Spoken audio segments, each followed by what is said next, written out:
खुशी खुशी मांगती है आपसे। हर खुशी खुशी मांगती है आपसे। हर फूल खुशबू मांगता है आपसे। हर फूल खुशबू मांगता है आपसे।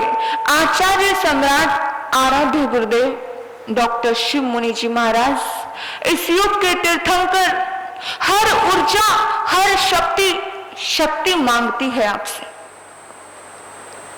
इतनी ऊर्जा है आप में, इतनी ऊर्जा है आप में कि उगता हुआ सूरज भी रोशनी मांगता है आपसे। ये बात सत्य बोल रही हूं, क्योंकि आज भी उनके चेहरे पर जो रोशनी है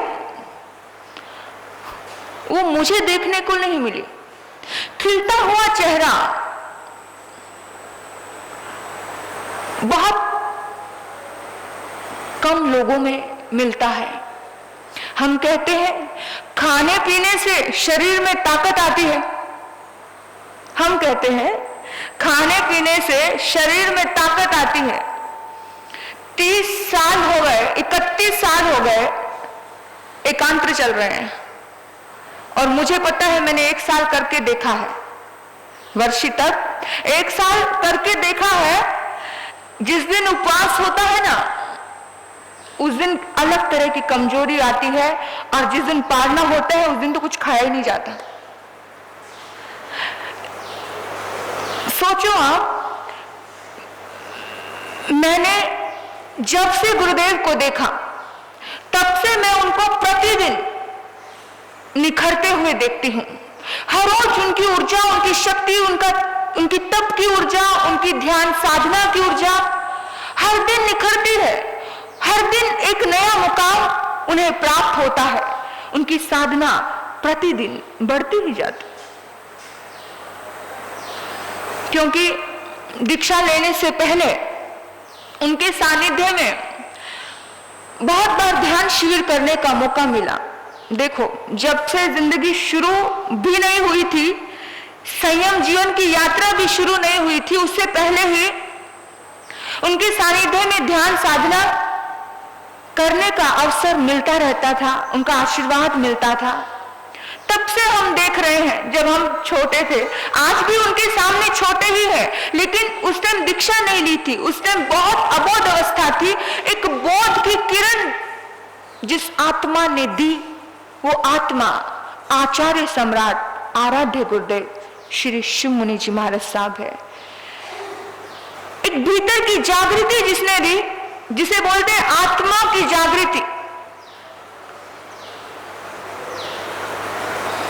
आपने बहुत सारे संतों के बारे में, संतों के प्रवचन सुने होंगे, लेकिन एकमात्र ये संत है जिसे आत्मा के अलावा कोई बात नहीं समझ आती।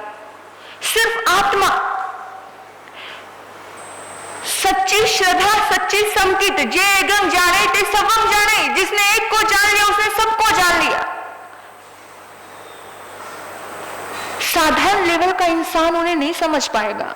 साधारण लेवल का इंसान तो समझेगा हमारे ही जैसा है, लेकिन जिसकी आत्मा जागी होगी ना, वही समझ पाएगा कि यह आत्मा साधारण नहीं है। एक युग बीत जाने के बाद किसी महापुरुष की पूजा होती है। जब महावीर इस धरती पर चलते थे तो महावीर को भी भगवान कहकर दुनिया नहीं समझती थी। उनको भी लोग नंगा फकीर कह के पत्थर मारते थे। एक युग बीत जाएगा ना, तब इस धरती पर ध्यान गुरु के नाम में, भगवान के नाम में केवल और केवल आचार्य सम्राट शिव मुनि जी का नाम बड़े गौरव के साथ लिया जाएगा। क्योंकि जिस विशाल मात्रा में वो पूरे संसार को ध्यान से जोड़ रहे हैं, शांति से जोड़ रहे हैं, हर दिन भौतिकता में उलझे हुए लोग इसे नहीं समझ पाएंगे कि भगवान महावीर ने जो किया उसी पद चिन्हों पर वो चल रहे हैं। भगवान महावीर ने तप किया था, आज वो तप कर रहे हैं। भगवान महावीर ने ध्यान किया था, जितना ध्यान वर्तमान में आचार्य सम्राट शिरोमणि जी महाराज करते हैं उतना मैंने किसी का सुना नहीं, क्योंकि उनका पूरा का पूरा ध्यान ध्यान और ध्यान। ध्यान इतना प्रिय है कि जो ध्यान करता है, जो उस राह पर चलता है, भगवान के रास्ते पर चलता है, वो भी उन्हें प्रिय हो जाता है कि मेरे भगवान की साधना उसने अपनाई। 6-6 महीने मौन कर लेते हैं, 6-6 महीने मौन में चले जाते हैं।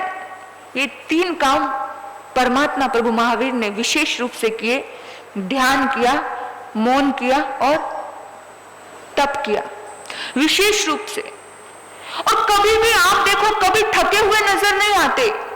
कितनी दुनिया आती है, कितनी पब्लिक आती है, प्रतिपल हम कहते हैं हम दिन भर लोगों से मिलते रहे ना, रात को ऐसे सोते हैं जैसे पता नहीं कितना काम करके आए हैं। आप सोचो, जिस संत के पास इतनी भीड़ हो, उसको कैसा लगता होगा दिन भर खाना भी कुछ नहीं। विचार करो, कुछ भी कह देना आसान है, लेकिन इस शमन संघ की मैं कहूंगी आन बान और शान है। हमारे सरताज हैं जिन्होंने इस शमन संघ को व्यवस्थित रूप से चलाने की पूरी की पूरी अच्छे से रिस्पॉन्सिबिलिटी उन्होंने लेकर रखी है, और उनकी नजरों में मुझे कभी भेद नजर नहीं आता। मैं सच बोल रही हूं। मेरे साथ बीते हुए जो क्षण मैंने देखे हैं उनके बारे में बोल रही हूं। मेरी अभी नई नई दीक्षा हुई थी, कुप कला में हम लोग थे, गुरुदेव के दर्शन के लिए, ध्यान शिविर के लिए पहुंचे थे। तो ऐसे ही कैजुअली मैंने, बहुत सारे लोग बैठे हुए थे, बड़े बड़े लोग बैठे थे, नेता लोग बैठे थे, तो मैंने गुरुदेव को कहा, मैंने कहा गुरुदेव आपके पास तो समय ही नहीं होता, आप कितना बिजी रहते हो। तो जानते हो गुरुदेव उसी टाइम उठ गए। गुरुदेव कहते आओ बैठो, और फिर पूछा क्या पढ़ाई कर रहे हो, अच्छा ध्यान अच्छा लग रहा है ना, साधना अच्छी है, अच्छा किसी चीज की भी जरूरत हो तो मुझे जरूर बोलना। मतलब एक पल नहीं लगाया, अंदर बैठे संत आए, छोटे संत आए और कहा गुरुदेव चलो चलो, नेताजी आपका इंतजार कर रहे हैं। गुरुदेव ने कहा कि मैं अपनी साध्वी से बात कर रहा हूं, उनको बोलो थोड़ा इंतजार करें। सोचो आप, यानी कि मैं तो इतनी सी, मेरा कोई वजूद नहीं, अभी दीक्षा हुई थी, लेकिन फिर भी गुरुदेव का वो उठना मुझे आज भी भूलता नहीं है, आज भी भूलता नहीं है। वो बेशक उनका चातुर्मास आज पूना की नगरी में बड़े सुंदर और ठाट बात से संपन्न हो रहा है, लेकिन हमारे दिल में वो प्रतिपल हमारे साथ ही रहते हैं। बेशक वो हमारे, बेशक हम कह सकते हैं कि दूरी बॉम्बे से पूना तक की है, लेकिन मुझे कभी नहीं लगता कि वो मेरे से दूर है। बेशक मेरी उनसे बात नहीं हो रही है, लेकिन कभी भी लगता नहीं है कि वो मुझसे बात नहीं कर रहे हैं। इसलिए मैं उनके लिए यही कहूंगी, तुम तो यही कहीं गुरुवर मेरे आस पास हो,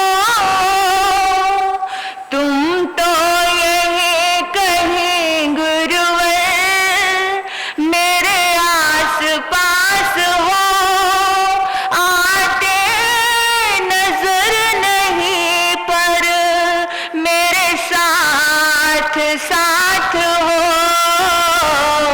आते नजर नहीं पर मेरे साथ साथ हो, तुम तो यही कहीं गुरुवर मेरे साथ साथ हो। और मैं तो हमेशा ही कहती हूं कि मेरे साथ मुझे फील होता है कि कुछ ऊर्जा शक्ति, कुछ परम शक्ति, कुछ ऐसा फील होता है कि वो साथ चलती है। इसलिए कभी भी बाल विवाह का कोई करता कर नहीं सकता, क्योंकि जब ऐसे महान पुरुषों का साथ, ऐसे महान पुरुष रास्ता दिखाने वाले हों, डायरेक्टली इनडायरेक्टली उनकी कृपा हम पर है, वो मैं महसूस करती हूँ।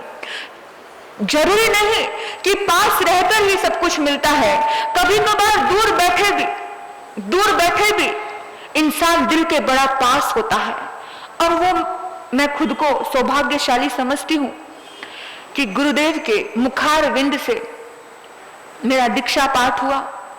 वो मेरे गुरु, बहुत मुझे आनंद होता है। भीतर में एक अलग सा प्रेम उनके प्रति उमड़ता है, क्योंकि उनके अंदर जो सरलता मैंने देखी है वो जनरली मैंने किसी के अंदर बहुत कम देखी है। बहुत बड़े पैमाने पर उनके अंदर जो भीतर की सरलता है ना, वो एक बच्चा भी आएगा उस छोटे से बच्चे को भी बड़े प्रेम से, बड़े वात्सल्य की दृष्टि से उसे निहारेंगे। और हमने बड़े नजदीक से देखा, ऐसे गुम हो जाते हैं, उन्हें बांटने में बड़ा आनंद आता है। खुद के पास कुछ नहीं रखेंगे, कोई बहराएगा और ऐसे बांट देंगे। हमने देखा है अपनी आंखों से, एक नहीं अनेकों बातें हैं। किसी भी महापुरुष को के जीवन को शब्दों में बांधना इजी नहीं होता है। और तीर्थंकर भगवान से पूछा गया था कि प्रभु, इस पंचम युग में आपके दर्शन हम कैसे करेंगे? तो तीर्थंकर परमात्मा ने कहा था कि जो सुधर्म पाठ पर विराजमान होगा उसी के अंदर मेरी छवि देख लेना। सुधर्म पाठ कौन सा है? जो आचार्य पद पे विराजमान होगा, जो मेरी पाठ परंपरा को चलाने वाला होगा, उसी के अंदर मेरी छवि देख लेना। छवि तेरी देखी ये दिल मुस्कुराया, छवि तेरी देखी ये दिल मुस्कुराया, तुझे देख कर प्रभु वीर याद आया, तुझे देख कर प्रभु वीर याद आया।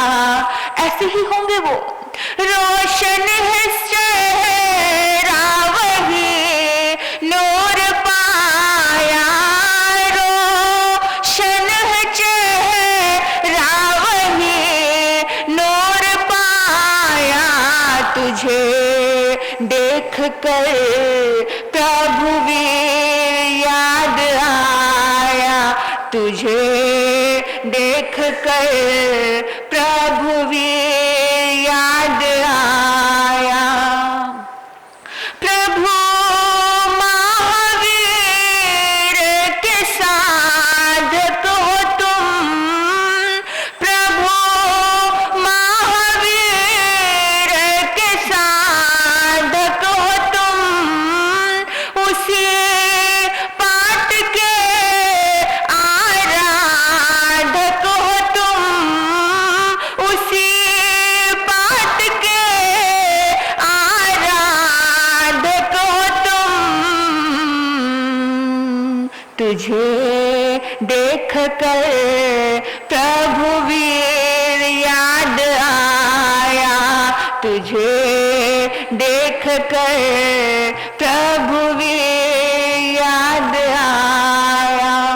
संवरता है दर पर मुकद्दर यहाँ, संवरता है आकर मुकद्दर यहाँ, बनता है बिगड़ा नसीबा यहाँ, बनता है बिगड़ा नसीबा यहाँ, तुझे जिसने ध्याया उसी ने है पाया, तुझे देख कर प्रभु वीरा याद आया, तुझे देख कर प्रभु वीरा याद आया।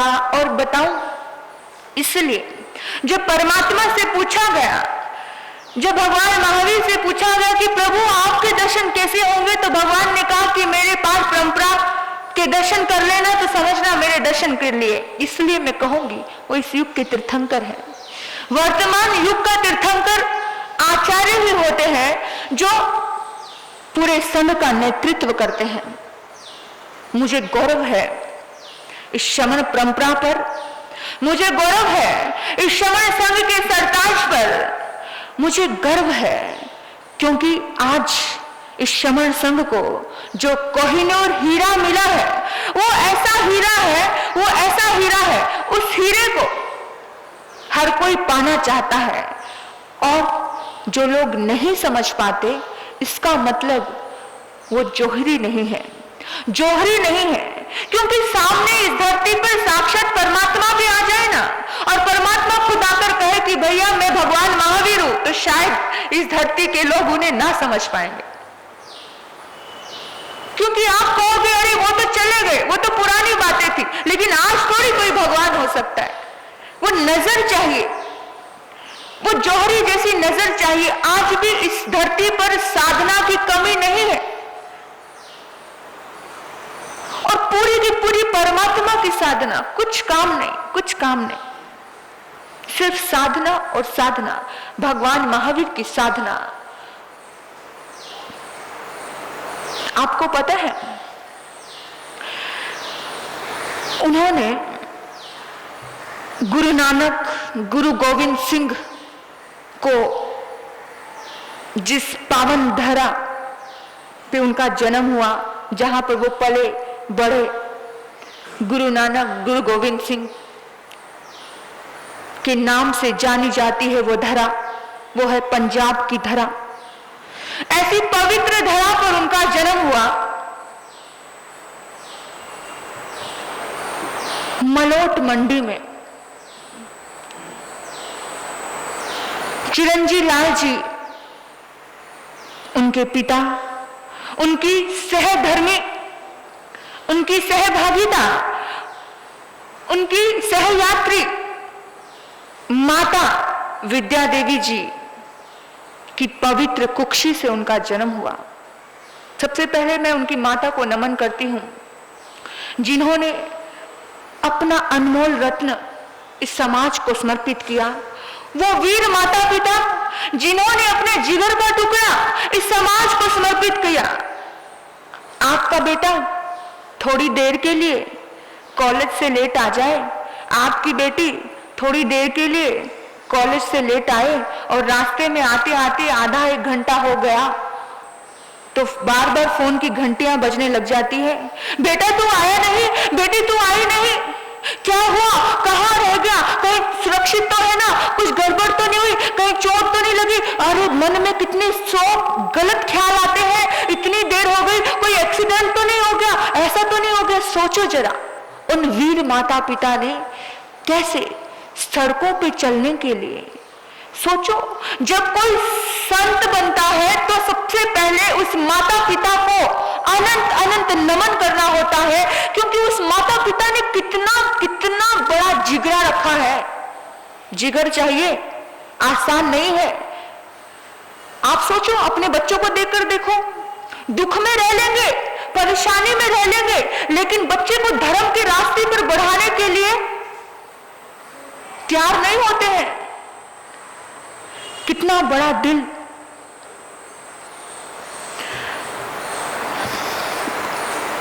आप बचपन से ही घर के संस्कार आपको प्रभावित कर गए, क्योंकि बहुत धर्ममय था वातावरण, धर्ममय वातावरण था, सब तरफ धर्म था।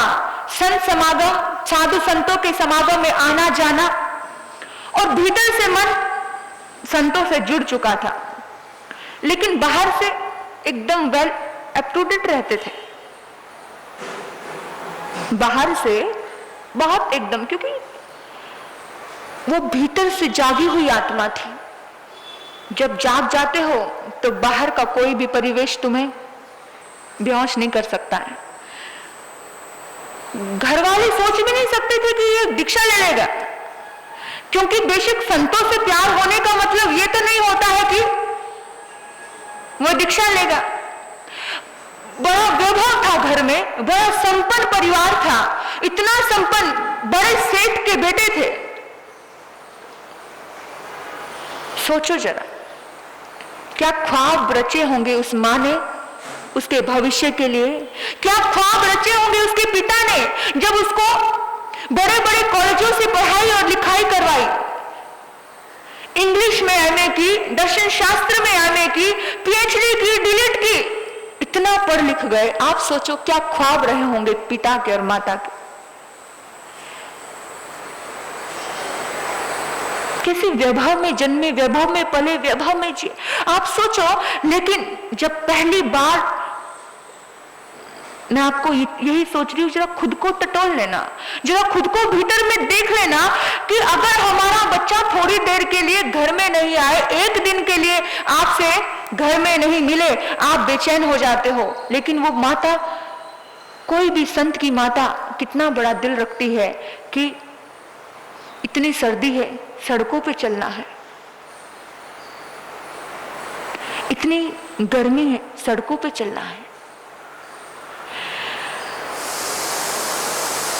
जब साधु जीवन होता है, अभी तो पुण्य का अवसर बहुत हो गया, लेकिन कभी कभी विहार यात्रा है, भोजन मिला कि नहीं मिला, हर पल तो माता का चिंतन तो जागता होगा ना।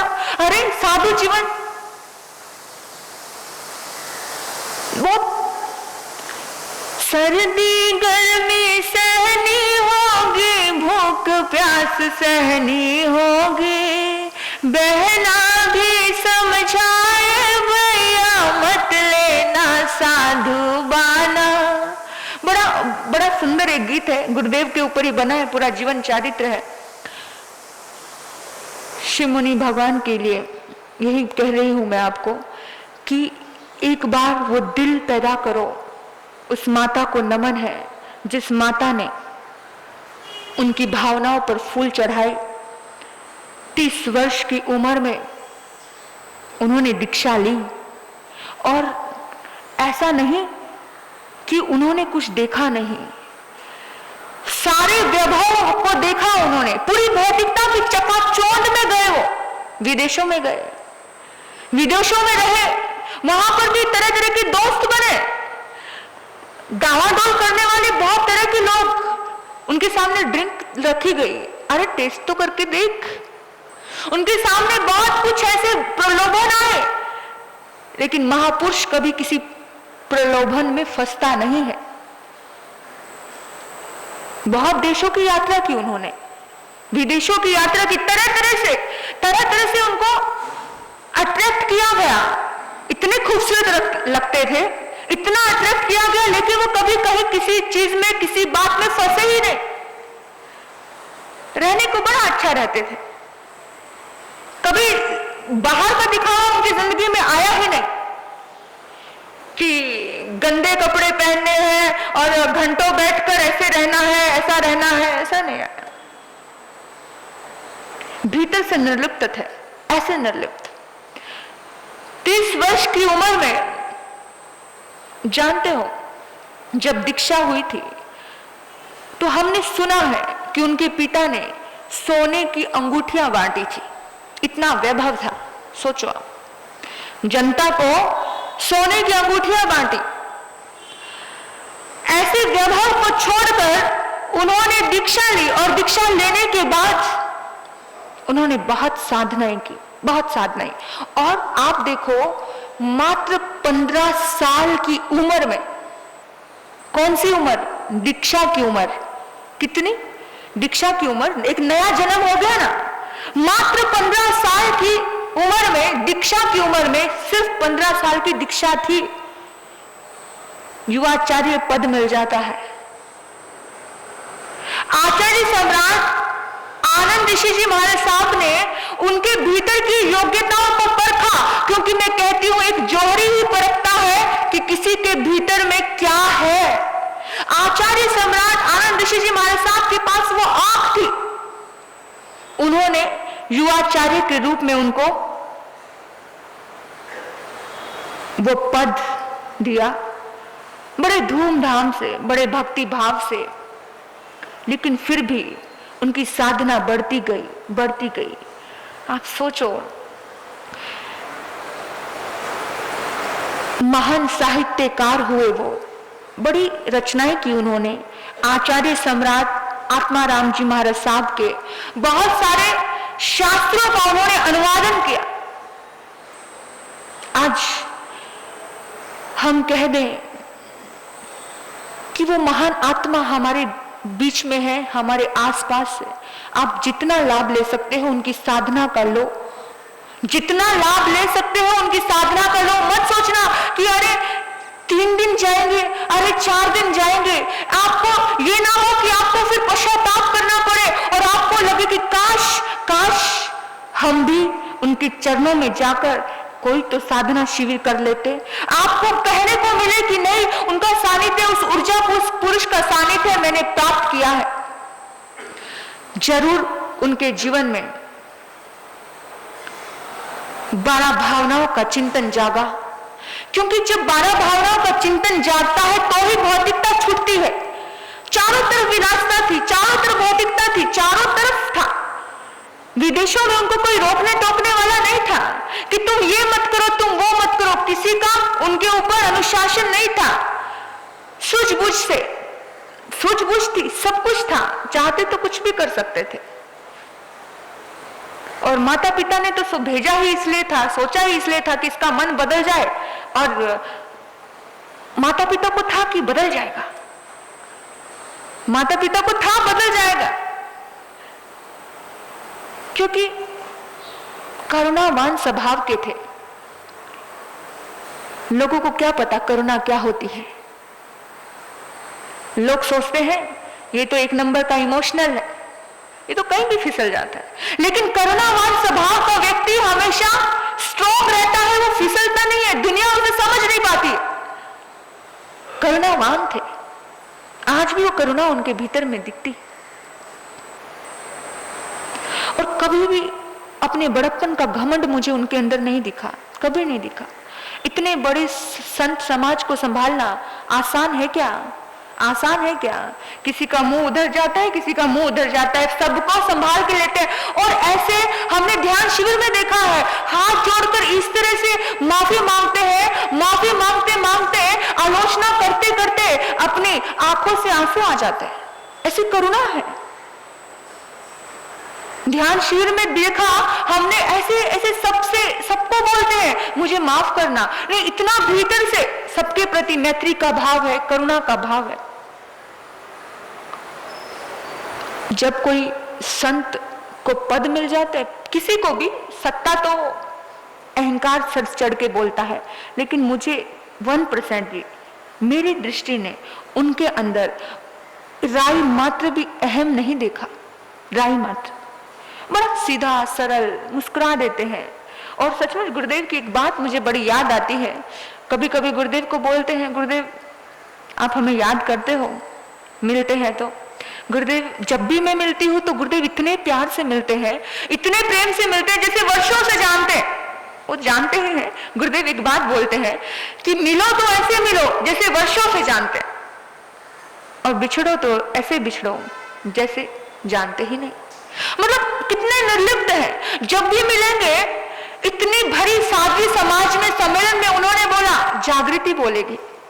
इतनी बड़ी भरी समाज में उन्होंने बोला, सम्मेलन में ध्यान शिविर थे, कार्यक्रम थे, जागृति बोलेगी। और मैं भी बड़े हक से 10 मिनट की जगह 15 मिनट ले ली, टाइम नहीं था, फिर भी उन्होंने मुझ पर नाराजगी नहीं जताई, गुस्सा नहीं किया।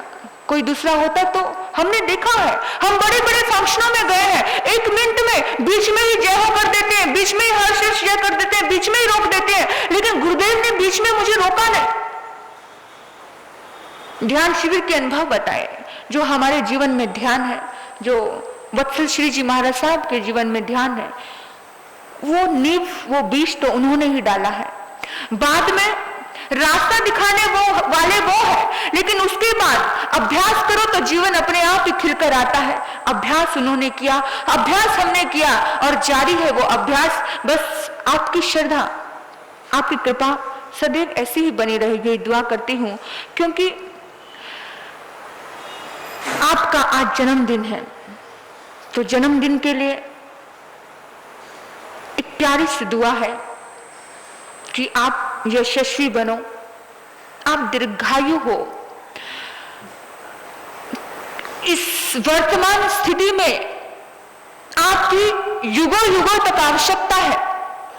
तो मेरे शाश्वत प्रभु से, मेरे परमात्मा से, मेरे आराध्य, मेरे इष्ट से मैं यही प्रार्थना करती हूं कि हे प्रभु,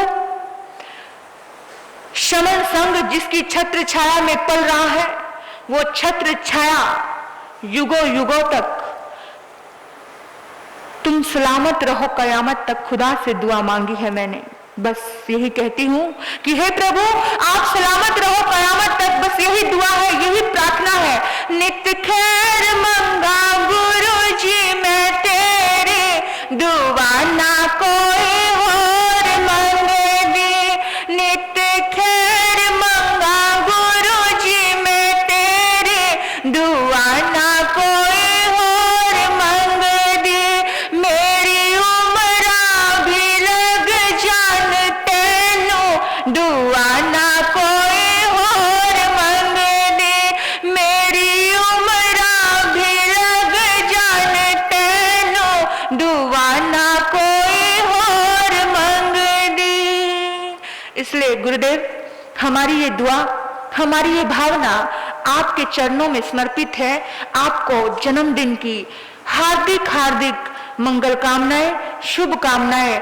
आपके चरणों में हम सब की दुआ, खार श्री संघ की दुआ आपको समर्पित है। आपके लिए बहुत बहुत शुभ भावनाएं, मंगल कामनाएं हैं। सभी मिलकर बोलेंगे। दिन बार बार ये आए, दिल बार बार ये गए, तुम जियो हजारों साल ये हमारे आरज़ू।